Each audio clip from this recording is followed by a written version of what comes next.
I love telling that story because I can always tell who grew up in church based on who starts laughing at, I have too. You're like, oh, I read the Bible. I know when they're about to cut a baby in half.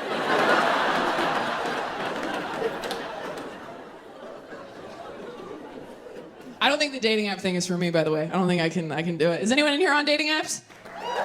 Okay. And has anyone in here never been on a dating app? Oh, I don't care for that. Wish I hadn't asked. The smugness of those woos. I hated every second of that. If you've never been on a dating app, let me tell you what it's like. Every dating app profile, you get 6 photos of what look like 6 different human beings. And then you have to go and sit at a coffee shop and wait for them. Like, come on, picture number 3. Come on, picture number 3. And then he gets there and you're like, God damn it, it's 4.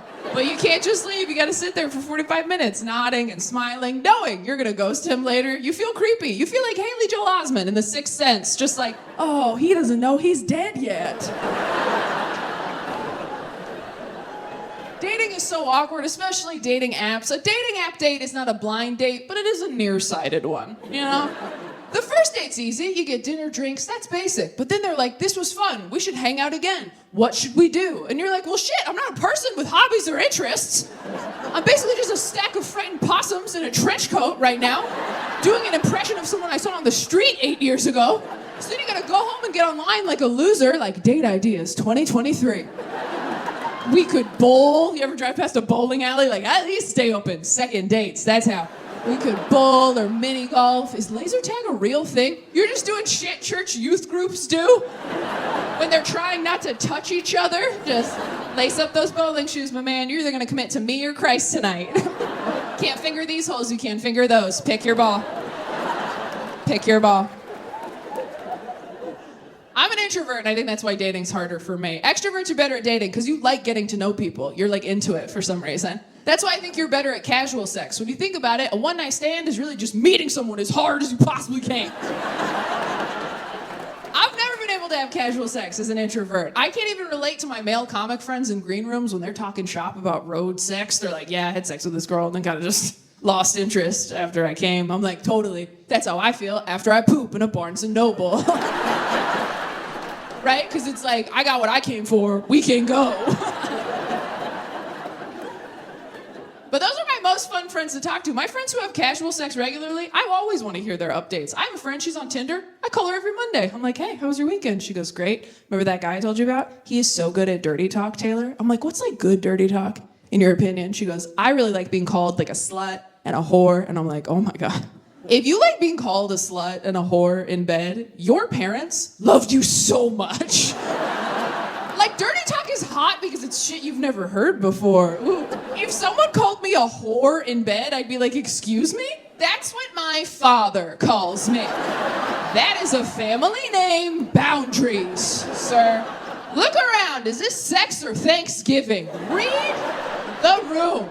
I want to hear some shit in bed I've never heard. I want to hear like, hey, I set up a college fund for you. I think your arms look too thin. I really enjoyed your Netflix special.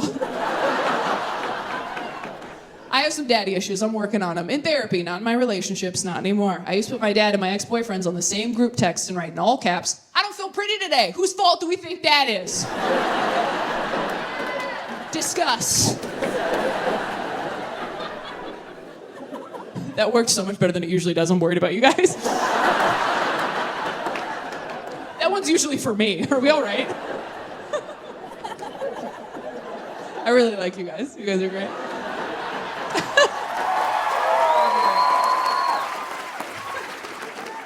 I have another friend who's such an extrovert. She's gonna have a threesome with the guy she's dating. I was like, really? She goes, yeah, would you ever have a threesome? I was like, oh my God, no. I don't even want to hang out with 2 other people. I've never been in the middle seat on a flight fighting for an armrest, like, wish we were all naked. That would be cool.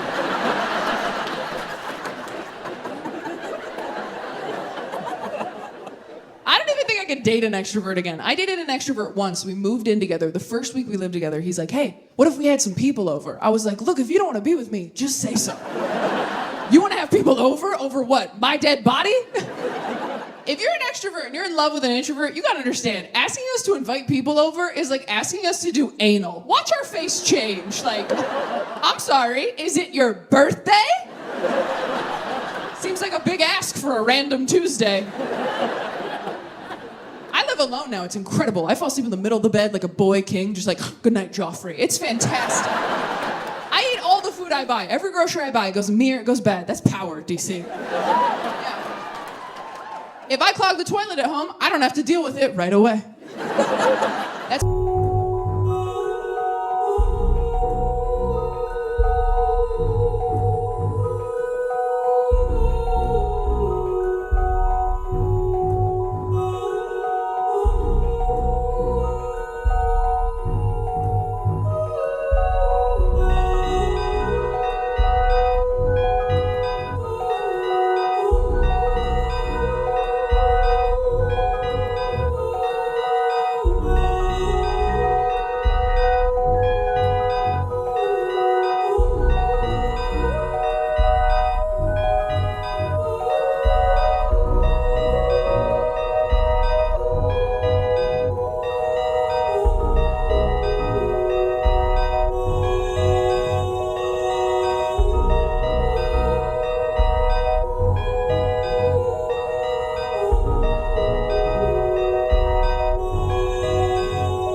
DC. When I lived with a man I was attracted to, I was always like, no, please, toilet, don't tell him I'm a human woman. I beg of you. Take my dark secrets to your watery grave. Remember our bargain.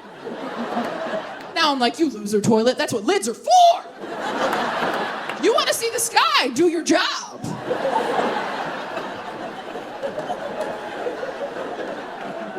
I was so afraid of being single all throughout my 20s. I was terrified of being single. I used to just jump from relationship to relationship to relationship because I was so scared that I was gonna die alone. And now that I'm older, I'm like, I'm not gonna die alone. I don't go hiking by myself, all right? Someone will be there when I die. A doctor, a murderer, someone will bear witness. But I've been single for the last year now, and it has been the most relaxing year of my entire life. It has been lovely, waking up every day going, oh, no one's gonna make me cry today but me. The peace, it's lovely. Here's the thing, being single is not what sucks. Dating is what sucks, and you can opt out of that. Dating is what's shitty, the constant push and pull of hope and disappointment. Dating feels like being a stuffed animal in a claw machine, like, oh my God, it's happening! No, it's not. Oh my God, here we go. Wow, can't believe I told people. That's embarrassing. And you're just moving me over to get to something else. I understand, I get that. And things change so quickly as you're getting older too. I had a friend, I didn't talk to her for a couple weeks. I called her to catch up. She goes, you'll never guess. I think I met my soulmate on Bumble. Gone, just like that. They're getting married this spring. We were lying in the same pile of stuffed animals for years. I closed my eyes for 2 minutes, and when I opened them, she was outside the glass going, it'll happen for you too!